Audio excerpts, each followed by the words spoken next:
بات کر لی جائے امریکہ میں ہونے والے الیکشن سے متعلق۔ امریکہ میں الیکشن قریب ہیں، ڈونلڈ ٹرمپ کا پلڑا بھاری ہے۔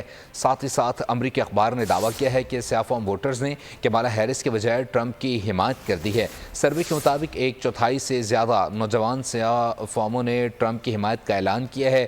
اس کے بعد کمالا ہیرس کو ہارڈ کارڈ ہے، جبکہ کمالا ہیرس نے سیاہ فام کے لیے قرضوں میں معافی سمیت دیگر منصوبوں کا اعلان کیا۔ آپ کو بتاتے چلیں کہ امریکہ میں الیکشن قریب ہیں اور ڈونلڈ ٹرمپ کا پلڑا بھاری ہو گیا ہے۔ امریکی اخبار نے دعویٰ کیا ہے کہ سیاہ فام ووٹرز نے کمالا ہیرس کے بجائے ٹرمپ کی حمایت کر دی ہے۔ سروے کے مطابق 1/4 سے زیادہ نوجوان سیاہ فام نے ٹرمپ کی حمایت کا اعلان کیا ہے۔ کمالا ہیرس نے سیاہ فام کے لیے قرضوں میں معافی سمیت دیگر منصوبوں کا بھی اعلان کیا۔ سیاہ فام کاروباری کمیونٹی کو نئی صنعتوں تک رسائی دینے کا وعدہ بھی کیا۔